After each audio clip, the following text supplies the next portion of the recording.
آتے ہوئے سرکار نے ارشاد فرمایا کہ جو بے نمازی ہے اس کے بارے میں کیا حکم ہے؟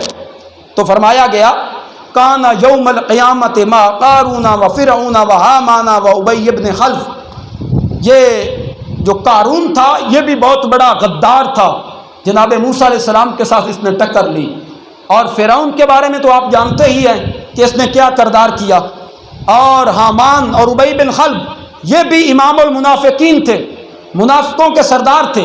تو اب سرکار فرما رہے ہیں کہ جو شخص نماز نہیں پڑھتا قیامت والے دن وہ ان دشمنان خدا کی لسٹ میں ہوگا، ان کی صف میں کھڑا ہوگا۔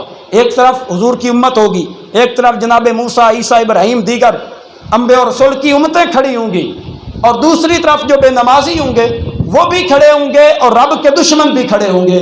تو جس طرح رب کے دشمنوں پہ لعنتیں برس رہی ہوں گی، اسی طرح بے نمازی شخص پہ بھی لعنتیں برس رہی ہوں گی۔ پیارے دوستو، اس دنیا میں اگر کوئی ہمیں اونچا بول لیتا ہے، کوئی اونچی آواز سے بلارا کر لیتا ہے تو ہمیں کتنا غصہ آتا ہے۔ بعض اوقات ہم اتنے شرمندہ ہو جاتے ہیں کہ اس گھر میں دوبارہ جانا گوارا ہی نہیں کرتے کہ جس گھر کے اندر ہماری انسلٹ ہو، ہمیں زجر و توبیخ کیا جائے، ہمیں ڈانٹا جائے۔ تو اب بتائیے نا، قیامت والے دن تو 120 صفیں ہوں گی امتوں کی، 120 صفیں، اور 120 صفیں ایک طرف اور دشمنان خدا ایک طرف ہوں گے۔ ایک طرف رحمتوں کا نزول ہوگا، جبکہ دوسری طرف اللہ معاف کرے لعنتیں برس رہی ہوں گی۔ تو کیا کوئی شخص چاہتا ہے کہ میں اللہ کے دشمنوں کی صف میں شامل ہوں؟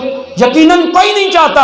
ہم تو چاہتے ہیں ہم اس صف میں کھڑے ہوں جس صف میں ابو بکر و عمر کھڑے ہوں۔